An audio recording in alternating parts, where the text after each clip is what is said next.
Hello guys, आपका education path channel पे स्वागत है। हम यहाँ पे कर रहे हैं DREE+B TGT साइंस की तैयारी। उसमें हम पढ़ रहे हैं बायोलॉजी। कल हमने किया था रेस्पिरेशन इन प्लांट्स, हमने हाफ किया था। आज थोड़ा सा बाकी है रेस्पिरेशन इन प्लांट्स। उसके बाद हम पढ़ेंगे रेस्पिरेशन इन एनिमल्स। कल हमने किया था कि हमें पता है फोटोसिंथेसिस की जो रिएक्शन होती है उसमें क्या होता है, ग्लूकोज प्लस में ऑक्सीजन, उसका ब्रेक डाउन हो जाता है हमारे पास CO2 और वाटर, प्लस में हमें एनर्जी मिल जाती है। ठीक है, हमें ऑक्सीजन की अगर प्रेजेंस है तो उसको बोलते हैं हम एरोबिक रेस्पिरेशन, अगर एब्सेंस है ऑक्सीजन की तो बोलते हैं एनारोबिक रेस्पिरेशन। अब हमने पढ़ा था कल कि ग्लूकोज है उसको कन्वर्ट किया था पायरुविक एसिड में, उस प्रोसेस को बोला था ग्लाइकोलाइसिस। अब ग्लूकोज में कितने कार्बन थे? 6 कार्बन। ग्लूकोज में 6 कार्बन थे तो हमारे पास ब्रेक डाउन होकर बन जाते हैं 3 कार्बन के 2 पायरुविक एसिड। ठीक है, 2 मॉलिक्यूल बन जाते हैं एक ग्लूकोज से 2 पायरुविक एसिड। आज हम करेंगे कि हमारे पास जो पायरुविक एसिड का है उसका फर्दर ब्रेक डाउन कैसे होता है और हमारे पास किसके अंदर कन्वर्ट हो जाता है, CO2 प्लस वाटर।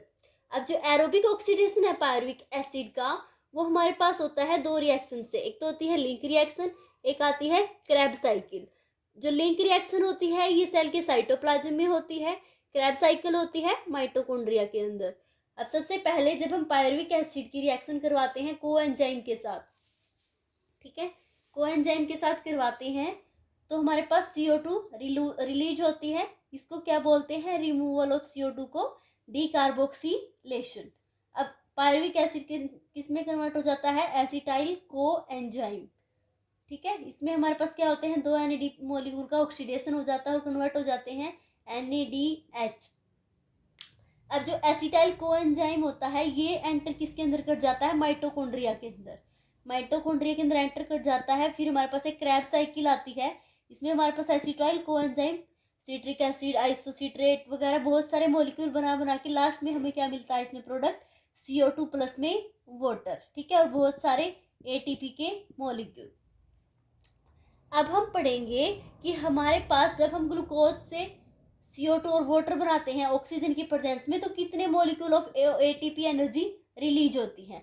तो वो मिलती है हमें 38 ATP मॉलिक्यूल। वो कैसे आते हैं 38? हमने पढ़ा था ग्लाइकोलाइसिस में हमें कितने मॉलिक्यूल मिले थे? 8 ATP पायरुविक एसिड तक। उसके बाद हमारे पास यहाँ पे कितने यूज हो जाते हैं? 2 NAD। मतलब लिंक रिएक्शन है ये पायरुविक एसिड से एसिटाइल कोएंजाइम। तो लिंक रिएक्शन में कितने मिल गए?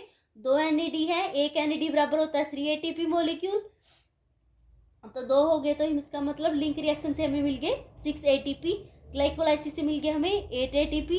अब जो क्रेब्स साइकिल है इसकी हमने डिटेल नहीं पढ़ी। ठीक है, क्रेब्स साइकिल है वो मेरे यही पूछता है जनरली कि हमें लिंक रिएक्शन से कितने ATP मॉलिक्यूल मिलते हैं ग्लाइकोलाइसिस से, या फिर वो टोटल पूछ लेता है। अब जो क्रेब्स साइकिल है उसमें हमें मिलते हैं 3 तो NADH से मिलते हैं। ठीक है, एक NAD से मिलते हैं 3 ATP, तो 3 से मिल जाएंगे 9। एक FADH2 मिलता है, NAD टाइप ही होता है ये भी। ठीक है, इसे हमें मिलते हैं 2 ATP। ठीक है, एक FADH बराबर होता है 2 ATP। GTP और एक ATP बराबर ही होते हैं तो एक ATP मिलता है हमें GTP से। तो टोटल हमें मिल गए 12। ये 12 हमें मिली है एक एसिटाइल कोएंजाइम में, लेकिन हमारे पास कितने हैं? 2। ठीक है, तो हम इसकी 2 से मल्टीप्लाई कर देते हैं तो हमारे पास आ जाते हैं 24 ATP। 24, 6 और 8। ठीक है, तो हमारे पास टोटल कितने हो जाते हैं? 38 मॉलिक्यूल ऑफ ATP। ठीक है, अब ग्लूकोज मॉलिक्यूल O2 की प्रेजेंस में हमें क्या क्या मिलता है? कार्बन डाइऑक्साइड प्लस में H2O और 38 मॉलिक्यूल ऑफ ATP। ठीक है, ये हमें एनर्जी मिल जाती है। तो रेस्पिरेशन के थ्रू वो एनर्जी कैसे लेते हैं? ATP मॉलिक्यूल की फॉर्म में। तो ये पढ़ा था हमने रेस्पिरेशन इन प्लांट्स। ठीक है, फोटोसिंथेसिस। अब हम करेंगे रेस्पिरेशन इन एनिमल्स। अब रेस्पिरेशन इन एनिमल्स हैं कि अलग अलग, मतलब जो भी हमारे पास ऑर्गेनिज्म है वो अलग अलग रेस्पिरेशन शो करते हैं। अलग अलग मीन्स उनके पास अलग अलग ऑर्गन होता है रेस्पिरेशन का। अब अर्थवॉर्म है वो रेस्पायर कहाँ से करेगा? स्किन के थ्रू।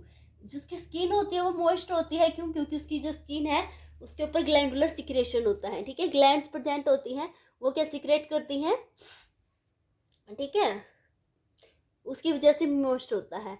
अब जो फिश है उनके अंदर रेस्पिरेशन किसके थ्रू होता है? गिल्स प्रेजेंट होते हैं फिश के अंदर। जो भी वाटर में रहते हैं उनके पास गिल्स प्रेजेंट होता है। अब जो ग्रास होपर हैं इनके पास एयर ट्यूब्स होती हैं।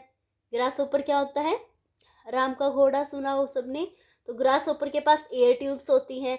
स्किन के थ्रू किस किस के अंदर होता है? एक तो फ्रॉग के अंदर और एक लीच के अंदर। जो फ्रॉग है वो गिल्स से भी कर सकते हैं रेस्पिरेशन, और लंग्स भी होता है उनके पास। उनको एम्फीबियंस क्यों बोलते हैं? क्योंकि वो वाटर के अंदर भी रह सकते हैं और लैंड के ऊपर भी, तो उनके अंदर लंग्स भी प्रेजेंट होता है। ठीक है, फ्रॉग के अंदर और गिल्स के थ्रू। वाटर में प्रेजेंट हो तो गिल्स के थ्रू करते हैं। गिल्स के थ्रू कौन कौन करता है? एनालिड्स, क्रूस्टेशियस क्लास होती है एनिमल्स की।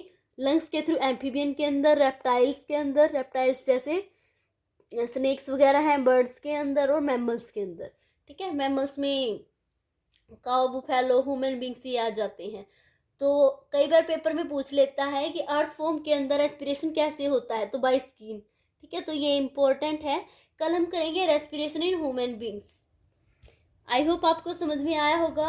अगर समझ में ना आया तो कोई आप डाउट में क्वेश्चन पूछ सकते हैं कमेंट में। Thank you.